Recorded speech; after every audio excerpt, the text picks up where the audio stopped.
Good morning बच्चों। Morning sir. आपका प्रॉब्लमिश classes में स्वागत है।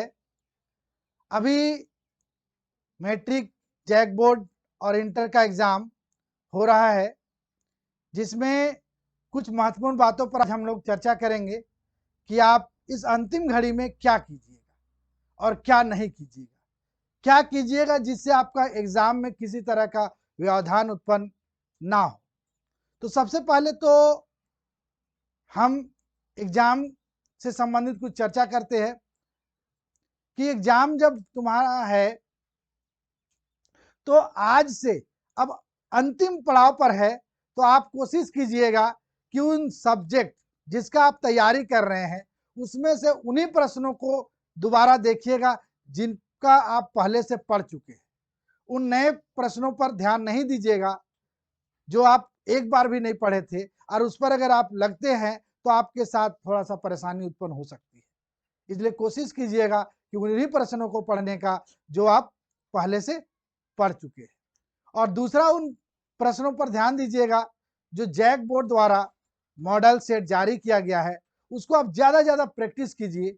जैक बोर्ड 5 सेट टर्म 1 और टर्म 2 का जो प्रकाशित किया है उसको आप बिना देखे सॉल्व करने की कोशिश कीजिए, और देखिए क्या उसके द्वारा जो बनाए गए मॉडल सेट है उसमें कितने प्रश्न को आप बिना देखे सॉल्व कर पाते हैं। अगर आप उन प्रश्नों को पूरा सॉल्व कर पाते हैं तो समझिए आपकी तैयारी बेहतर है, और मैं उम्मीद करूंगा कि आपके साथ वही हो कि आपका पूरा मॉडल सेट बिना देखे बन रहा हो, तो आपका रिजल्ट अच्छा हो जाएगा। दूसरी बात कि आप जब एग्जाम के लिए घर से निकले, जिस दिन एग्जाम हो, सुबह उठने के बाद, फ्रेश होने के बाद कोशिश कीजिए कि 1 से 1.5 घंटा 2 घंटा तक पढ़ाई से संबंधित चर्चा या किताब ना देखें। इससे कुछ परेशानियां उत्पन्न होती है। जब आप सुबह उठकर निकलने से पहले या सेंटर में पहुंचने के बाद कुछ दोस्तों के साथ या किसी के साथ भी जब आप चर्चा करते हैं, ये प्रश्न आ सकता है, ये प्रश्न नहीं आ सकता है, तो आप कंफ्यूजन में पड़ जाते हैं कि अगर नहीं पढ़े हैं तो उसको ढूंढने लगते हैं कि कहाँ पढ़े, कैसे पढ़े, वो आप थोड़ा देर के लिए टेंशन में आ जाते हैं। इसलिए कोशिश कीजिएगा कि 1 से 1.5 घंटा से पहले आप नोट्स या पढ़ाई से संबंधित चर्चा ना करें, क्योंकि नियम है कि किसी भी चीज का रेस दौड़ने के लिए उससे पहले थोड़ा सा वेट किया जाता है। आप देखे होंगे कि लंबे ड्राइव के लिए जब जाते हैं तब क्या करते हैं, कुछ देर के लिए वो बस को खड़ा कर देते हैं, क्योंकि लंबा रेस लगाना है।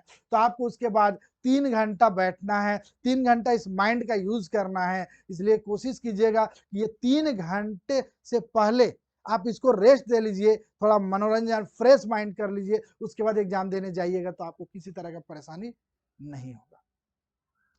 तीसरी बात, सभी बच्चे अपने सेंटर से दूर होते हैं, घर से दूर सेंटर होता है, तो जब आप घर से निकलते हैं तो कोशिश कीजिएगा आप चेंज पैसा लेकर निकले घर से, क्योंकि बहुत सारे बच्चों के साथ मैं ये देखा हूं कि ऑटो वाले से लड़ाई कर देते हैं 2-4 रुपया के चलते। आज कम से कम कोशिश कीजिए कि अभी जो मांग रहा है दे दीजिए। क्यों? क्योंकि आप अपने माइंड को डिस्टर्ब ना रखें, बेहतर फ्री माइंड होकर आप सेंटर तक पहुंचे। साथ ही साथ जब आप सेंटर पहुंच जाते हैं तो वहां सभी शिक्षकों का इज्जत कीजिए। जो शिक्षक आपको गाइडलाइन बतला रहे हैं उसका पालन कीजिए, किसी तरह का आपको परेशानी नहीं होगी। और अपना एडमिट कार्ड लेकर जाइए, क्योंकि बिना एडमिट कार्ड का आपको प्रवेश नहीं दिया जाएगा। अब हम लोग चलते हैं एग्जाम सेंटर पहुंचने के बाद आपको क्या करना है। सबसे पहले तो आप अपना रोल नंबर देखकर अपना सही स्थान ले लीजिएगा, और अपना स्थान से फिर इधर उधर नहीं जाइएगा जब तक आपको विद्यालय के शिक्षक परमिशन ना दे। फिर आप अपने स्थान पर बैठने के बाद जब आपको प्रश्न पत्र दिया जाएगा तो कोशिश कीजिए, सबसे पहले आपको 15 मिनट का समय दिया गया है, आप उस प्रश्न को डिटेल एक बार पढ़ लीजिए अच्छा से।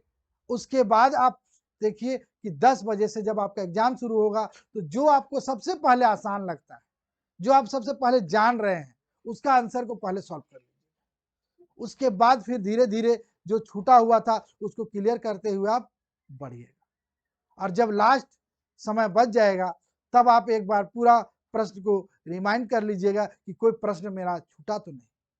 मैं उम्मीद करूंगा इंशाल्लाह आपका एग्ज़ाम बेहतर जाएगा और आपका रिजल्ट भी अच्छा होगा, क्योंकि लॉकडाउन के बाद ये एग्ज़ाम होने जा रहा, जो पहला एग्ज़ाम होगा। पिछला साल का एग्ज़ाम लॉकडाउन के कारण नहीं हुआ और बच्चे को 9th के हिसाब से प्रमोशन दे दिया गया और आप इसी लॉकडाउन के बाद पहला एग्ज़ाम देने जा रहे हैं। तो कोशिश कीजिएगा कि आप इस एग्ज़ाम को बेहतर लिखें और बेहतर रिजल्ट प्राप्त करें। खुदा हाफिज़।